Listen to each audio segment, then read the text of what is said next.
So today, another building in the northeast is going to be knocked down soon. This time, Sunderland Civic Centre. So I'm about to leave now. I'm going to take a look at it.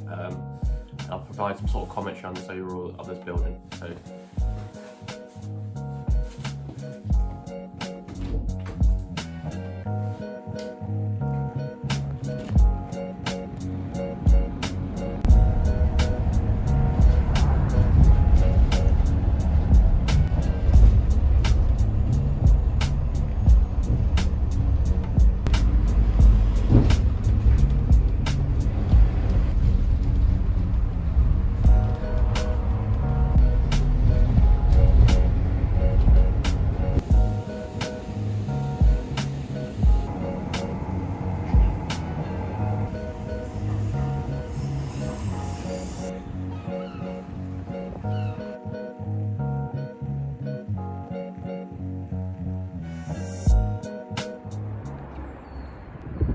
So hey guys, welcome back to the channel. From that little intro, I'm sure you've realised what building we're talking about now. It's Sunderland Civic Centre. So this is really quite interesting because this is another historic building in Tyne that's going to be demolished soon. And it's just a real shame, I think, is the overall picture of this. And I'll show you some footage of this building, but it just really works for the site. As early as 1939, Sunderland first proposed the idea of building a new sort of town hall, but the war got in the way. The Second World War also led to bombing, which destroyed part of the town's core, and this led to it being replanned after the war. So eventually, following the war, they came up with sort of a proposal to build a new town hall. So this project was led by Jack Bonnington, who designed the building. And he wanted to arrange sort of a continuous flow of spaces from one part to the next. It should be noted this site is steeply sloping. It just has a weird terrain with it. It's next to a railway curtain as well, so it's quite a difficult site to design around. Jack Bonnington at the time worked for the architectural practice of Sir Basil Spence. He came up with this proposal, which I'll show you the original plans now. It was these use of sort of hexagons in order to create sort of a flowing space with a number of terraces. So work commenced on this site in 1968 and the project was completed in 1970. This cost around £3 million to build. It was able to house 1,000 employees. The high cost of the structure within a town which suffered from widespread deprivation was inevitably criticised at the time, and they said that we shouldn't really be spending this amount of money on such a lavish civic centre. But the desire was to sort of provide work for local people. And this was sort of part of the considerations of the scheme, by sort of providing a high quality sort of structure for people to work in, just to really get employment going and as well the construction. So the building was constructed only 2 years later than Newcastle Civic Centre. However, this is vastly different in architectural style. Newcastle Civic Centre I'll probably cover in a later video, but it's very lavish, made out of sandstone, and it's more of a monument to sort of the council, rather than a space people interact with, which was more what Sunderland were going for. Newcastle sought expensive, lavish materials, and Sunderland's approach aimed to sort of change the notion of what local government meant and its sort of overall function. So let's talk about the design. So rather than a traditional town hall plan arranged around elected representative suites and a council chamber, Sunderland Civic Centre was designed with the public inquiry desk at the sort of front. So this was at the most central point and was sort of meant to be the easiest place to access. So the main structure was then arranged in 2 hexagons leading off from this, with both courtyards in the centre. A third solid hexagon houses the council chamber and civic suite. So the Ministry of Housing and Local Government took exception to the banqueting and reception halls in 1966 and insisted on their omission, whereas Newcastle was allowed to have sort of banqueting halls and sort of has got a large extension to it which is just full of these sort of civic uses, but Sunderland wasn't allowed that, which I think is quite interesting.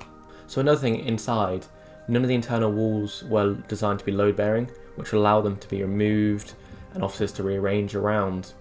This was designed to handle the change to local authority and its individual departments over time. So if individual departments grew or reduced in size, they could change the internal walls and sort of move the space around, so it's designed to be a very flexible building. The most notable feature of this building is its material palette. So the use of these brindled bricks and the red tile throughout, it has this really continuous flow. It uses literally 3 materials, using these brindle bricks, red tile, as well as aluminium window frames. And it's this sort of cohesive feel throughout. It makes it feel just very flowing of a space. The creation of the terraces the idea was to create a sort of an urban environment. Sort of the Civic Centre was an extension of the urban realm rather than sort of building within it. So this was to create an urban environment rather than a monument, which is what Newcastle built. So the interior furniture was also designed by Jack Bonnington, and is often said to repeat the hexagonal motif. And this hexagonal motif actually features in numerous places all around the Civic Centre. If you just look on the floor, the tiles they use outside, the paving slabs, they often feature the hexagon. Entrance booths, car parking booths, all feature this hexagonal motif, and it's this continual shape you see around the Civic Centre, which I thought was just really interesting.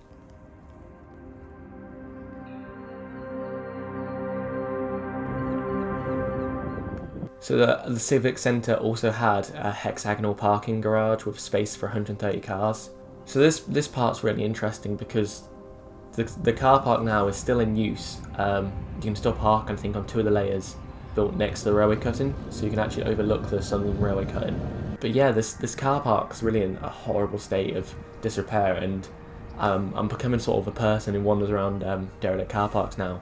It's just really dark and dingy in here, and it's just not very much of a welcoming space, and you won't want to spend a lot of time here. And the lowest ground level is completely sealed off with no way to access it, which I think is quite interesting. If anyone's been down there or know what it's like down there, I'm really interested to know. This is where the demolition comes in. So Sunderland local authority have now deemed the Civic Centre as too big, it's too expensive to maintain, and they plan to relocate and demolish the building. This is to make way for housing on this site, and the local authority will move to Sunderland Riverside, which is their massive, it's like a regeneration plan for Sunderland to create sort of a new central business district. Because what Sunderland's really lacking is offices within the city centre. Of course, offices do exist, but they don't really have an office area of the city. The Tyne Development Corporation built offices on the outskirts of the city, and that's a lot where Sunderland's jobs are. So I think the idea is to create sort of more jobs close to the city centre. So yeah, the Sunderland are going to move their local authority into Sunderland Riverside scheme. And then the council have applied for immunity from the building to be listed. So what this means is that Historic England won't list the building for this period of time, which I think is quite a shame. This building is not going to have any chance of being restored or returned into something else, because I can't really imagine something else sitting on the site that well.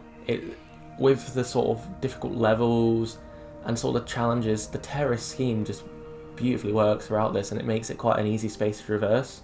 So yeah, it's a shame this building will be lost, I think, is the main take-home message. So conservation groups such as the 20th Century Society have challenged this immunity without success, which means there's very little chance of this building becoming listed.